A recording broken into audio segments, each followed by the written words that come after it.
كلام الله داوي نفوسنا لنحس في أعماقنا बिस्मिल्लाहिर्रहमानिर्रहीम। अस्सलामु अलैकुम।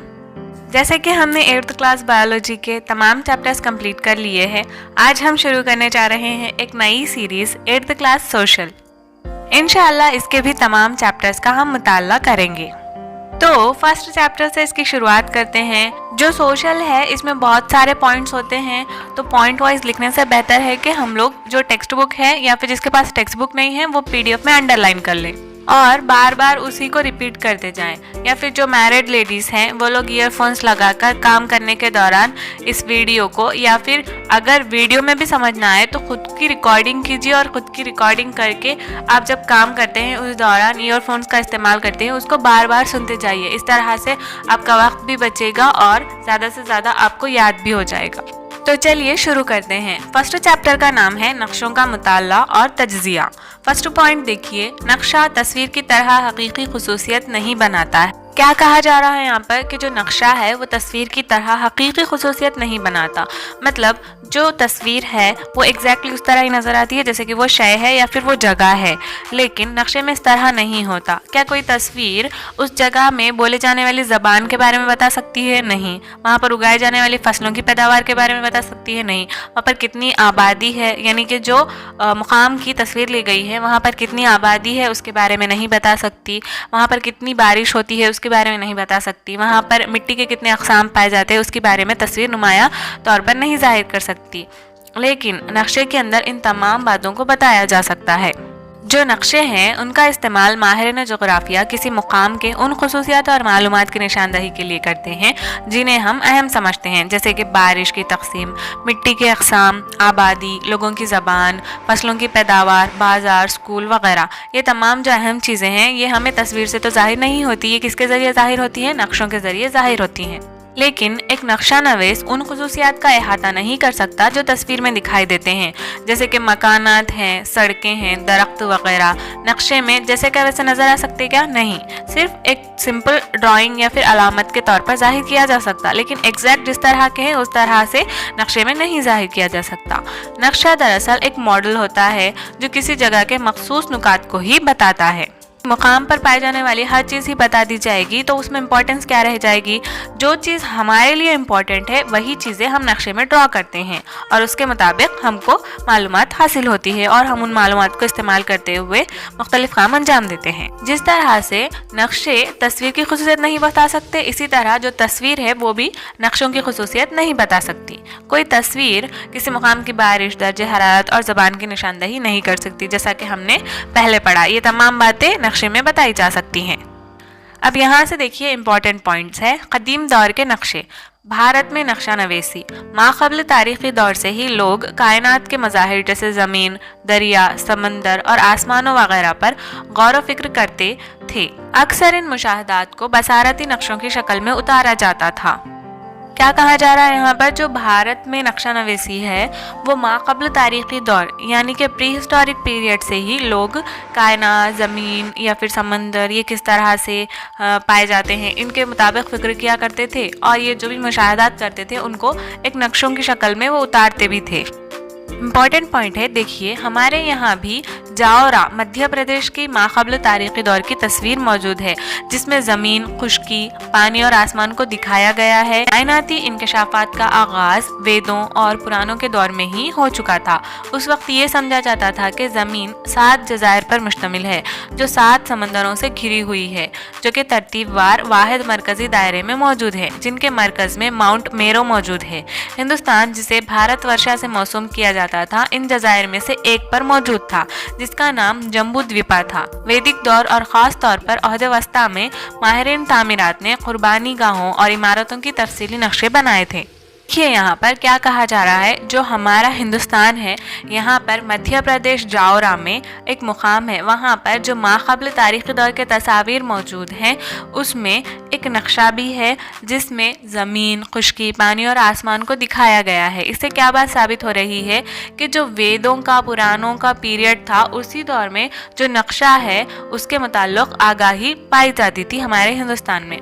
उस वक्त क्या समझा जाता था, जो ज़मीन है वो 7 जज़ायर पर मुश्तमिल है, ये समझा जाता था। ये किसके मुताबिक बताया जा रहा है, जो जावरा मध्य प्रदेश की पेंटिंग दस्तयाब हुई है उसके मुताबिक बताया जा रहा है। ये जो ज़मीन है ना वो 7 जज़ायर पर मुश्तमिल है और जो ज़मीन है उसको 7 समंदर घेरे हुए हैं और मरकज़ में माउंट मेरो मौजूद है। कौन? माउंट मेरो। और हिंदुस्तान को क्या कहा जाता था? भारतवर्षा कहा जाता था।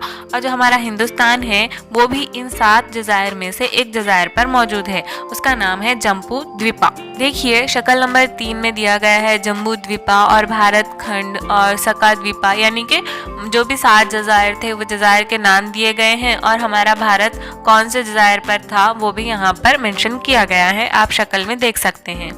नेक्स्ट पॉइंट देखिए, अर्ज़ बलद और तूल बलद का फ़हम मुख्तलिफ मकामात के जाए वक़ू को तय करने में मददगार साबित हुआ है।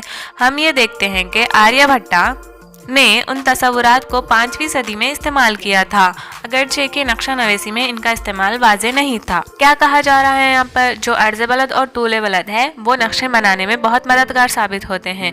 तो जो आर्यभट्टा है उनको इसका इल्म 5वीं सदी ईस्वी में ही था, उन्होंने इसको इस्तेमाल किया था, लेकिन उसके कोई भी वाज़े सबूत हमको नहीं मिले। तो किसको था इल्म अर्ज़ बलद और तूल बलद का? आर्यभट्टा को। नेक्स्ट पॉइंट देखिए, मुगलिया दौर में हिंदुस्तानी नक्शा नवेसी वस्त एशियाई नक्शा नवेसों के तरीक़ेकार से मुतारुफ हुए थे। जो हिंदुस्तान में मुगल पीरियड था उस दौर में क्या हुआ, जो हिंदुस्तान के नक्शा नवेसी थे, जो वस्त एशिया के नक्शा नवेसी है, उनका जो तरीक़ा है उससे ये लोग मुतारिफ हुए थे। देखिए जौनपुर में सादिक अस्फहानी ने 17वीं सदी में अटलस तैयार किया था। इम्पोर्टेंट पॉइंट है, जौनपुर में मुगलिया दौर में, ये हिंदुस्तान की बात हो रही है, मुगलिया दौर में जौनपुर में सादिक अस्फहानी ने क्या किया, 17वीं सदी में अटलस तैयार किया, जिसमें इन्होंने अपने नक्शों में मकामात के महल वक़ू के वजाहत के लिए अर्ज़ बलद का इस्तेमाल किया था। मुगलिया दौर के ख़ात्मे के बाद जब बरतानियों ने भारत की नक्शा नवीसी का आगाज़ किया था, हमें पता चलता है कि उस वक्त कई अक़साम के नक्शे ज़ेर इस्तेमाल थे, लेकिन बदकिस्मती से उनमें से ज़्यादातर नक्शे नाबूद हो चुके हैं, सिर्फ चंद ही बाकी रह पाए हैं। जौनपुर में सादिक अस्फहानी ने 17वीं सदी में अटलस तैयार किया था और इन्होंने क्या यूज़ किया, इसमें अर्ज़ बलद का इस्तेमाल किया था। और जब मुगलिया दौर का ख़ात्मा हो गया तब बरतानिया जो अंग्रेज़ थे उन्होंने यहाँ पर हुकूमत की, तो उन्होंने भी बहुत सारे नक्शे बनाए, लेकिन उनमें से बहुत कम ही अब बाकी है, ज़्यादातर जो नक्शे थे वो नाबूद हो चुके हैं। नेक्स्ट हम देखेंगे नक्शों की तवील तारीख़। कदीम नक्शों में चंद दस्तयाब नक्शे वो हैं जिन्हें समेरियों यानी कि जो मौजूदा इराक़ के लोग हैं उन्होंने 4000 साल कब्ल बनाया था। ये भी इम्पॉर्टेंट पॉइंट है, समेरियों ने यानी कि जो मौजूदा इराक़ के लोग हैं उन्होंने 4000 साल पहले नक्शों को बनाया था। ये नक्शे चिकनी मिट्टी के तख्तों पर बनाए गए थे। किस पर बनाए गए थे? चिकनी मिट्टी के तख्तों पर बनाए गए थे। समेरियों के मंदिरों के तहत बड़ी बड़ी ज़मीनें थी, वो ज़मीन से आमदनी का हिसाब रखना होता था, नक्शों की मदद से ही वो इनका रिकॉर्ड रखते थे। क्या करते थे ये लोग, जो समेरियों थे वो लोग यानी कि सुमेरियन, वो लोग मौजूदा इराक़ के रहने वाले हैं और उन लोगों ने 4000 साल पहले ही नक्शे बनाना शुरू किया। ये नक्शे चिकनी मिट्टी के तख्तों पर वो लोग बनाते थे। क्यों? क्योंकि जो समेरियों के मंदिर थे वो बहुत बड़े ज़मीनों पर मुहित थे और वो ज़मीन से जो भी आमदनी हासिल होती थी उनका हिसाब रखना होता था। वो हिसाब रखने के लिए वो नक्शों की मदद लेते थे और इसमें उसका रिकॉर्ड किया करते थे। नेक्स्ट देखिए, मौजूदा बाबुल के लोग यानी वही मौजूदा इराक़ के लोग दुनिया के नक्शे उनकी मालूमात के मुताबिक बनाते थे।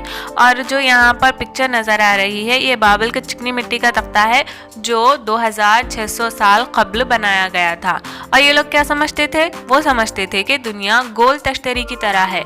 नक्शे का अंदरूनी दायरे में तमाम शहर थे जो छोटे दायरों में हैं, जैसा कि शक्ल में देख सकते हैं। इनके अलावा गाँव, दरिया, दलदली मैदान, पहाड़ भी बने थे जिनसे वो वाकिफ थे। दरमियान में शहर बाबुल बताया गया है। बाबुल के लोग थे तो उन्होंने उस शहर को दरमियान में रखा। अंदरूनी दायरे के पिछले हिस्से में खारी दरिया या नमकीन समंदर था और इसमें 7 मुसल्लसी बहरे आजम थे। अभी हमने जो पढ़ा ऊपर जावरा मध्य प्रदेश में जो तस्वीर दस्तयाब हुई थी उसमें भी जो समंदर है वो कितने बताए गए हैं? 7। और यहाँ पर भी एक बात कॉमन है, जो बाबुल के लोगों ने नक्शे बनाए थे 2600 साल कब्ल, यहाँ पर भी इन्होंने क्या बताया? 7 मुसल्लिसी बहरे आजम को बताया।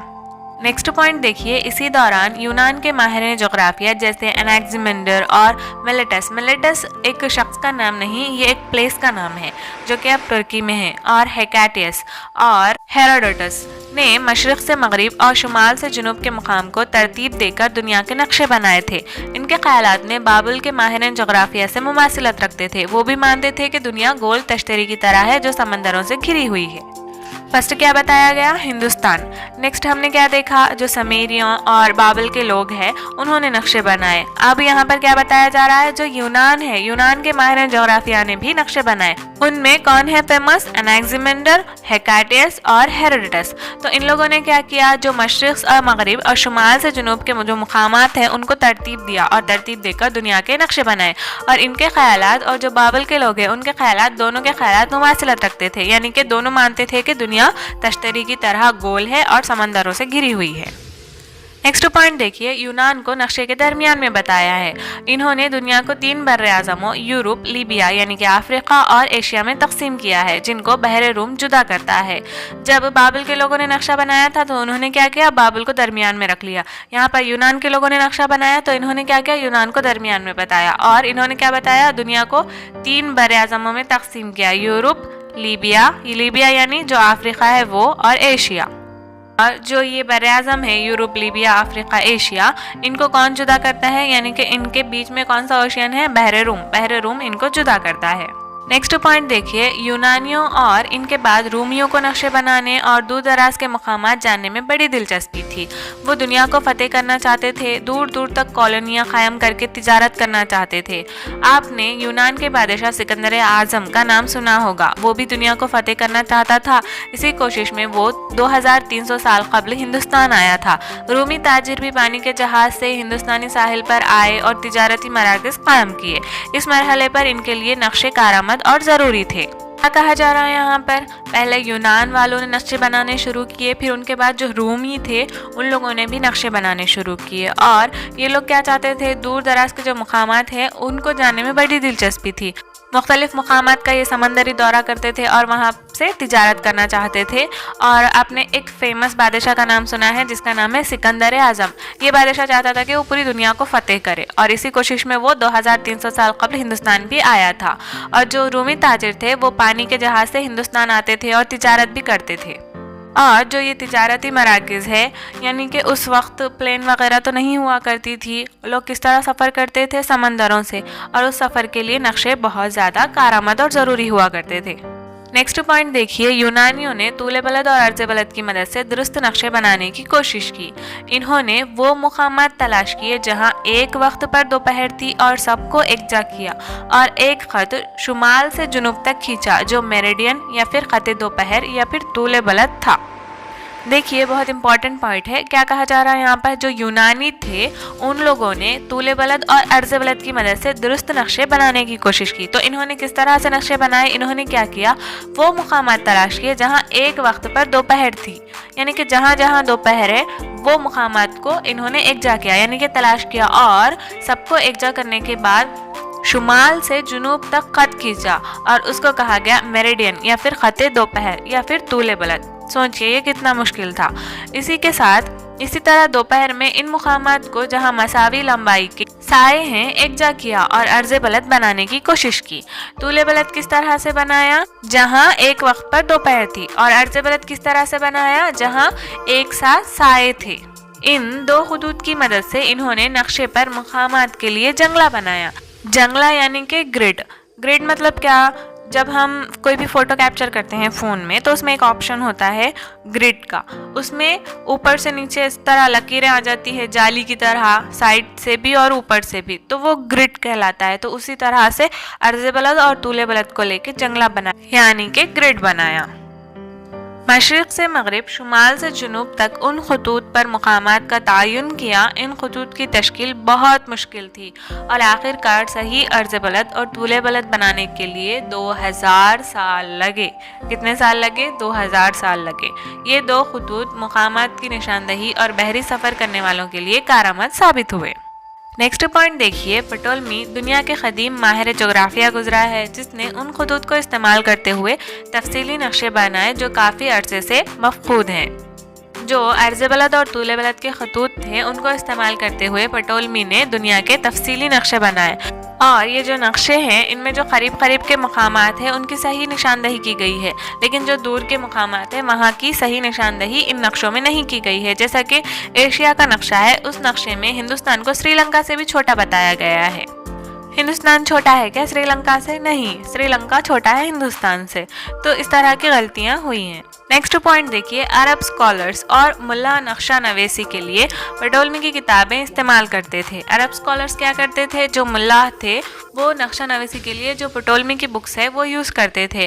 الادریسی ایک مشہور عرب نقشہ نگار گزرا ہے جس نے 1154 عیسوی میں اپنے بادشاہ کے خاطر دنیا کا نقشہ بنایا، جس میں نکات عربی میں درج ہیں۔ اس نقشے میں مکمل یوریشیائی براعظم ہے جو صرف براعظم افریقہ کا شمالی حصہ بتاتا ہے، جبکہ جنوبی افریقہ اور جنوبی مغربی ایشیا کی تفصیل موجود نہیں ہے۔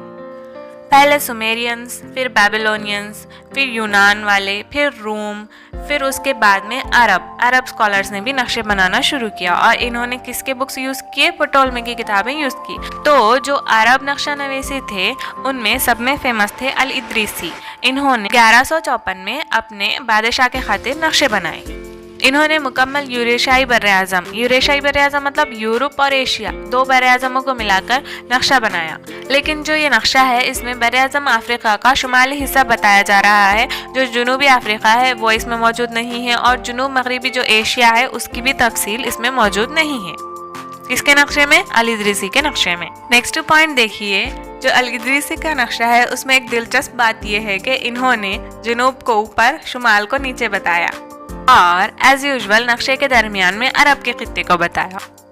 نیکسٹ پوائنٹ دیکھیے، پٹولمی کی کتابوں کی دریافت سے قبل یورپی نقشہ نویسی بائبل کے مذہبی نظریات سے بے حد متاثر تھے اور نقشوں کی تیاری میں ان خیالات کی نمائندگی کرتے تھے۔ اس دور کا نقشہ درج ذیل ہے۔ یہاں پر جو دیا گیا ہے، جو آپ دیکھ سکتے ہیں بک میں، یہ بائبل کے ذریعے تجویز کیا گیا نقشہ ہے۔ یہ نقشہ دراصل بائبل کے تناظر میں دنیا کا نقشہ تھا۔ اس میں دنیا سمندروں سے گھری ہوئی 3 براعظموں ایشیا، یورپ اور افریقہ میں منقسم ہے۔ ان میں ایشیا بڑا اور اہم بتایا گیا ہے۔ کیونکہ اس میں یروشلم ہے جو عیسیٰ علیہ السلام کا مقام پیدائش ہے، اس لیے اسے اوپر بتایا گیا ہے، جبکہ یورپ اور افریقہ نیچے اور چھوٹے بتائے گئے ہیں۔ کس کے مطابق؟ بائبل کے مطابق۔ یورپیوں نے 1480 کے آس پاس پٹولمی کی کتابوں کو دریافت کیا مگر نقشوں کو نہیں، تو مقامات کی درست نشاندہی پر حیرت زدہ ہو گئے۔ پھر انہوں نے نئے نقشے اسی بنیاد پر بنائے۔ فرسٹ کیا ہوا؟ جو یورپی نقشہ نویس تھے وہ لوگ بائبل کے جو مذہبی نظریات ہیں اس کے مطابق نقشہ بناتے تھے، لیکن پھر اس کے بعد میں 1480 میں یورپوں نے کیا کیا؟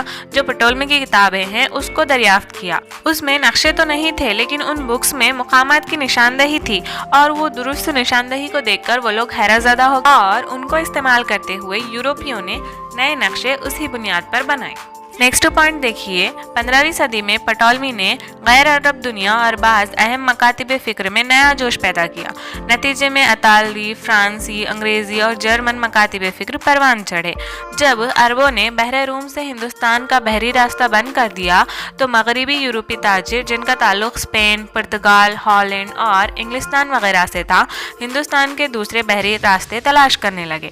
کولمبس نے مغرب کی جانب سفر کیا اور امریکہ دریافت کیا۔ واسکو ڈی گاما افریقہ کے گرد سفر کرتے ہوئے ہندوستان پہنچ گیا۔ یہ تمام دریافتیں اس بات کو ثابت کرنے میں معاون بنے کہ زمین چپٹی نہیں بلکہ گیند کی طرح گول ہے۔ کیا کہا جا رہا ہے یہاں پر؟ جو پٹولمی کی کتابیں ہیں، یعنی کہ پٹولمی نے جو نقشہ نویسی میں اہم کردار ادا کیا ہے، اس کے ذریعے جو دوسرے لوگ بھی تھے جیسے کہ اطالوی، فرانسی، انگریزی اور جرمن لوگ، انہوں نے بھی بہت سارے نقشے بنانے شروع کیے۔ اور عرب نے کیا کیا؟ جو بحر روم ہے، بحر روم سے ہندوستان کو پہنچا کرتے تھے لوگ، تو جو عرب لوگ تھے ان لوگوں نے بحر روم کا جو ہندوستانی راستہ ہے اس کو بند کر دیا۔ تو جو مغربی یورپی تاجر تھے جن کا تعلق اسپین سے تھا، پرتگال، ہالینڈ اور انگلینڈ وغیرہ سے، ان لوگوں نے ہندوستان کو پہنچنے کے لیے دوسرے بحری راستے تلاش کرنا شروع کیا۔ تو اس وقت کولمبس بھی ہندوستان پہنچنا چاہتا تھا، جو کہ ہم نے پریویس کلاسز میں پڑھا ہے۔ کولمبس ہندوستان پہنچنا چاہتا تھا لیکن وہ ہندوستان نہ پہنچ سکا۔ وہ کہاں پہنچ گیا؟ امریکہ کے قریب کریبین جزائر پر، اور اسی طرح اس نے امریکہ کو دریافت بھی کیا۔ ٹھیک اسی طرح واسکو ڈی گاما نے افریقہ کے گرد سفر کرتے ہوئے ہندوستان پہنچ گیا، اور اس طرح ہندوستان کی دریافت ہوئی۔ تو یہ تمام باتوں سے کیا بات معلوم ہوئی کہ جو زمین ہے وہ چپٹی نہیں ہے بلکہ وہ گیند کی طرح گول ہے۔ नेक्स्ट पॉइंट देखिए, 16वीं सदी में हॉलैंड समंदरी बालादस्ती और तिजारती फरोख की बिना पर एक बड़ी तिजारती ताकत बनकर उभरा। इनके नक्शा नवेसियों ने नक्शों की तैयारी के मैदान में बड़े काम किए। हेरोडोटस मर्केटर, जो बाबाए डिज नक्शाकशी कहलाता है, 1512 to 1594 तक बक़ैद हयात रहा, जिसने साबिक़ा काम की जांच के ज़रिए नक्शों पर असल काम किया। मर्केटर की ख़याली नक्शाकशी मर्केटर प्रोजेक्शन के नाम से मशहूर है। हम ज़्यादातर जो दुनिया के नक्शे इस्तेमाल करते हैं वो इसी पर मबनी है। देखिए यहाँ पर क्या कहा जा रहा, जो 16वीं सदी ईस्वी है उसमें जो हॉलैंड है वो बहुत ज़्यादा तिजारती फ़रोग़ उसको हासिल हुआ और वो एक बड़ी तिजारती ताकत बनकर उभरा। और जो वहाँ के नक्शा नवीसी थे उन्होंने भी बहुत सारे नक्शे तैयार किए। उनमें एक है हेरोडोटस मर्केटर और इनको कहा जाता है बाबाए डिज नक्शाकशी। तो बाबाए डिज नक्शाकशी कौन है? Herodotus Mercator. इन्होंने जो साबिक़ा काम थे यानी कि जो अर्ज़ बलद, तूले बलद वगैरह उनको इस्तेमाल किया और एक ख़याली नक्शा बनाया, उसे कहा जाता है मर्केटर प्रोजेक्शन। क्या कहा जाता है? Mercator projection. आजकल हम जो भी नक्शे यूज़ कर रहे हैं वो तमाम नक्शे इसी पर मबनी हैं। तो ऐसे कौन से नक्शे बनाए मर्केटर ने? मर्केटर ने एक तरीक़ा ईजाद किया जिससे बरे-आज़मों की सही साख्त और सिमत की निशानदही हो सकती है, मगर ये तरीक़ा साइज़ और फासलों में तहरीर से खाली नहीं है। ये तरीक़ा मर्केटर का प्रोजेक्शन कहलाता है, जो आज भी नक्शों की तैयारी में इस्तेमाल किया जाता है। जैसे कि हमने पढ़ा, ज़मीन गोल है, गेंद की तरह है, तो उसको जब एक पेपर पर ड्रॉ किया जाएगा तो उसके जो भी मकामात है ड्रॉ करते वक्त वो मकामात की सही निशानदही नहीं की जा सकती है। तो मर्केटर ने इस हल के लिए मर्केटर प्रोजेक्शन दिया। इसमें उसने क्या किया, जो गोल ज़मीन है उसको एक पेपर पर मैप के ज़रिए ड्रॉ किया। पहले ये तरीक़ा मुतारिफ़ नहीं किया गया था। ये तरीक़ा किसने मुतारिफ़ किया? मर्केटर ने। जो हम वर्ल्ड मैप आज भी यूज़ करते हैं एक गोल ज़मीन का ही है ना, लेकिन उसको हम पेपर पर जाहिर करते हैं, तो वो किसका दिया हुआ है? मर्केटर का है। वो मर्केटर प्रोजेक्शन है, लेकिन इसमें भी जो साइज़ वगैरह है वो डिफरेंट हो सकते हैं। चलिए नेक्स्ट पॉइंट है नौआबादियात, दरियाफ्तें, फ़ौजी इस्तेमाल और नक्शा नवेसी। जब बरतानिया ने हिंदुस्तान पर हुकूमत कायम की तो मुल्क के अंदरूनी हिस्सों की तफसीली नक्शे बनाने शुरू किए। इस मकसद के लिए एक महकमा सर्वे ऑफ इंडिया कायम किया ताकि पूरे मुल्क का सर्वे करके नक्शे बनाए जाएं। जेम्स रेनल का सर्वेयर जनरल की हैसियत से तकर्रर हुआ, जिसने सबसे पहले हिंदुस्तान के सर्वे पर मबनी नक्शे बनाए। देखिए यहाँ बहुत इंपॉर्टेंट पॉइंट है, जब अंग्रेज़ों ने हमारे मुल्क पर हुकूमत कायम की तो उन्होंने हमारे मुल्क के जो अंदरूनी हिस्से हैं उनका तफसीली नक्शा बनाना शुरू किया। उस मकसद के लिए उन्होंने क्या किया, एक महकमा सर्वे ऑफ इंडिया कायम किया ताकि पूरे मुल्क का क्या किया जाए, सर्वे किया जाए और फिर उसके नक्शे बनाए जाए। तो फर्स्ट सर्वेयर जनरल की हैसियत से किसका तकर्रुर हुआ? जेम्स रेनल, जिसने सबसे पहले क्या किया, हिंदुस्तान के सर्वे पर मबनी नक्शे बनाए। नेक्स्ट पॉइंट देखिए, 1802 में विलियम लैम्पटन ने एक जोग्राफियाई सर्वे शुरू किया जो दुनिया का एक मशहूर जोग्राफियाई सर्वे शुमार होता है। सर्वे का आगाज़ जुनूब में चेन्नई से होता हुआ हिमालय पर ख़त्म हुआ ताकि तूले बलद की लंबाई और मुख्तलिफ मकामात की ऊंचाई की पैमाइश हो सके। इस सर्वे को सर जॉर्ज एवरेस्ट ने मुकम्मिल किया था। इसी सर्वे से ये साबित हुआ कि दुनिया की सबसे ऊंची चोटी एवरेस्ट है। इस चोटी का नाम जॉर्ज एवरेस्ट के नाम पर रखा गया, जिन्होंने पहली मर्तबा साइंटिफिक तर्ज पर चोटी की पैमाइश की। सर्वे की शुरुआत चेन्नई से हुई क्योंकि तमाम बुलंदियों की पैमाइशी सतह समंदर से की जाती है। देखिए यहाँ पर क्या कहा जा रहा, पहले तो जेम्स रेनल का सर्वेयर जनरल की हैसियत से तकर्रुर हुआ और उसने हिंदुस्तान के सर्वे पर मबनी नक्शे बनाए। नेक्स्ट 1802 में क्या हुआ, विलियम लैम्पटन ने एक जोग्राफियाई सर्वे शुरू किया और ये दुनिया का एक मशहूर जोग्राफियाई सर्वे शुमार किया जाता है। क्योंकि इस ही जोग्राफियाई सर्वे के मुताबिक हमको ये मालूम हुआ कि सब में ऊंची चोटी दुनिया की माउंट एवरेस्ट है। तो देखिए, जब विलियम लैम्पटन ने 1802 में जोग्राफियाई सर्वे शुरू किया तो सब में पहले इसका आगाज़ जुनूब में चेन्नई से हुआ और इसका एंड हुआ हिमालय पर। क्यों किया गया यह सर्वे? ताकि जो तूले बलद की लंबाई है और मुख्तलिफ मकामात की जो ऊंचाई है उसकी पैमाइश की जा सके। और जो ये सर्वे था इसको मुकम्मल किया जॉर्ज एवरेस्ट ने और इन्होंने क्या किया, पहली मर्तबा साइंटिफिक तर्ज पर जो चोटी है एवरेस्ट की उसकी पैमाइश की, इसीलिए उस चोटी का नाम जॉर्ज एवरेस्ट के नाम पर रखा गया। जो सर्वे शुरू किया गया था वो जुनूब में चेन्नई से हुआ था। क्योंकि जो भी समंदर पाए जाते हैं पूरी दुनिया में वो एक दूसरे से जुड़े हुए हैं और इनकी जो बुलंदी है उसकी पैमाइश तमाम सतह समंदर की एक सा होती है। इसीलिए जो भी सर्वे शुरू किया गया वो चेन्नई से शुरू किया गया। नेक्स्ट पॉइंट देखिए, थीमेटिक मैप या फिर मौज़ूआती नक्शे। उमूमन नक्शा एक ख़ास पहलू की निशानदही करता है, उसे मौज़ूआती नक्शा कहते हैं।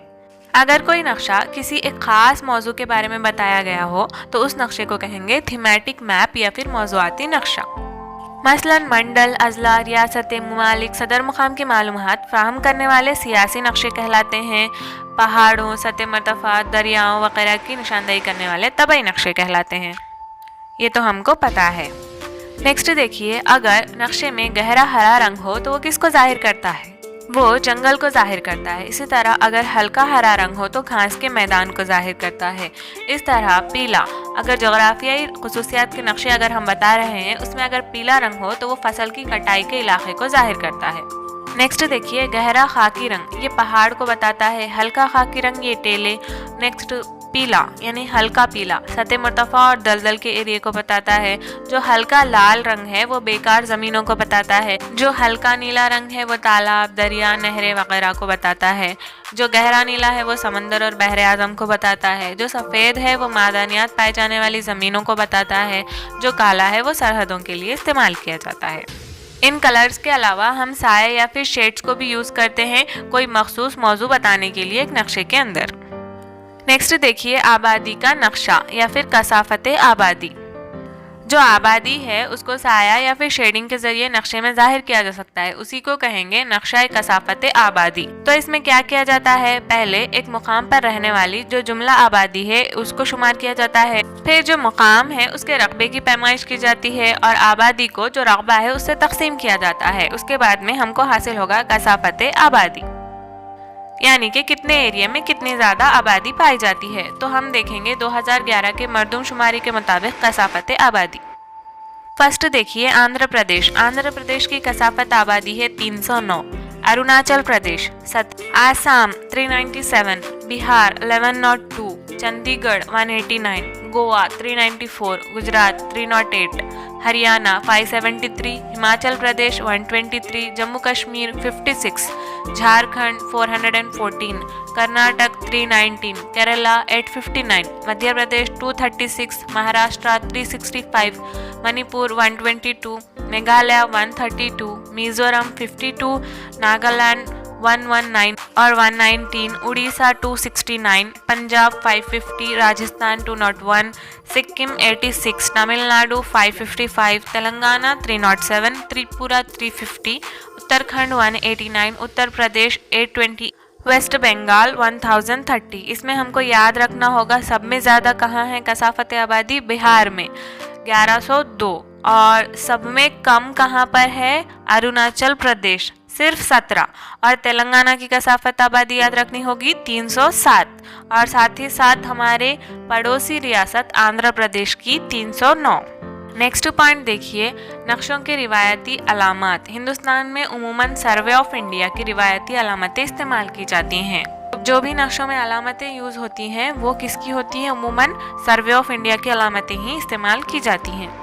नेक्स्ट पॉइंट देखिए, कॉन्टोर लाइंस या फिर हायती लकीरें या फिर इर्तिफाई लकीरें। हम मुख्तलिफ मकामात की ऊंचाई नक्शों पर जाहिर नहीं कर सकते, इस गर्ज से हम एक ख़ास अलामत का इस्तेमाल करते हैं जिसे इर्तिफाई खतूत कहा जाता है। ये हमने 7th क्लास में भी पढ़ा है कि हम नक्शों पर जो ऊंचाई के मकामात है जैसे कि पहाड़ वगैरह उनको जाहिर नहीं कर सकते, तो उसको जाहिर करने के लिए हम जो इर्तिफाई खतूत है जो कॉन्टोर लाइन्स है उनको यूज़ करते हैं। बुलंद मकामात की पैमाइश करके एक सा बुलंदी वाले जिन खतूत से जोड़ा जाता है वो इर्तिफाई खतूत कॉन्टोर लाइन्स कहलाते हैं। दूसरे अल्फाज में इर्तिफाई खतूत पर मौजूद तमाम मकामात एक सा बुलंद होते हैं, इसीलिए इनको कॉन्टोर लाइन्स को आइसो लाइन्स या मसाविल खतूत कहा जाता है। क्या कहा जा रहा है यहाँ पर? जो बुलंद मकामात है उनकी पहले पैमाइश की जाती है और जो एक सा बुलंदी वाले इलाके हैं उनको एक खतूत से जोड़ा जाता है। जैसा कि आप नीचे शक्ल में देख सकते हैं 1.6 पहाड़ी। एक सा बुलंदी वाले जो मकामात हैं उनको जो जोड़ा जा रहा है तो उनकी मसावी बुलंदी हुई, इसीलिए उनको कहेंगे आइसो लाइन्स या फिर मसाविल खतूत।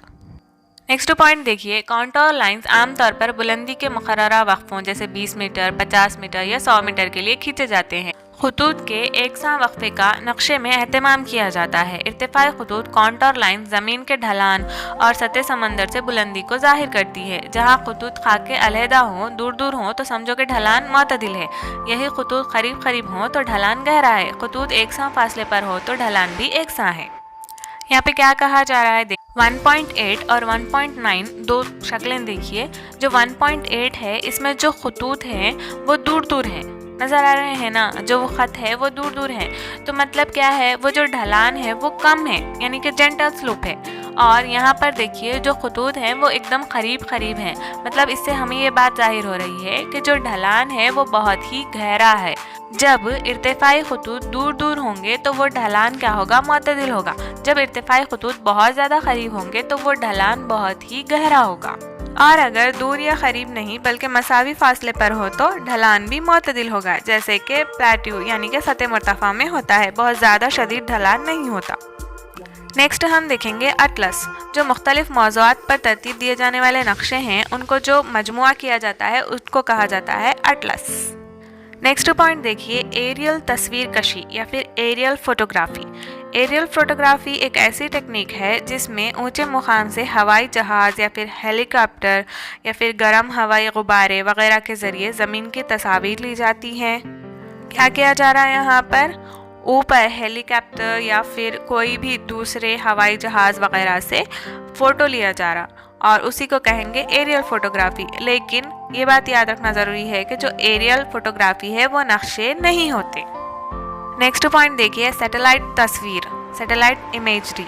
सैटेलाइट तस्वीर ऐसी तस्वीर होती हैं जिन्हें खला में दागे गए मसनूई सैयारचों की मदद से लिया जाता है। ये नक्शा कशी, मनसूबाबंदी, मौसमी पेश कयासी, जंगलात और जंगों वगैरह में कारआमद साबित होती है। जो सैटेलाइट्स के ज़रिए फ़ोटोज़ लिए जाते हैं वो क्यों यूज़फुल होते हैं, कुछ भी नक्शे बनाने के लिए या फिर कुछ प्लानिंग करने के लिए और मौसमों की पेश कयासी करने के लिए और जंगों वगैरह में बहुत ज़्यादा यूज़फुल होते हैं। तो ये था first chapter 8th class social का। इंशाल्लाह नेक्स्ट वीडियो में हम देखेंगे सेकंड चैप्टर।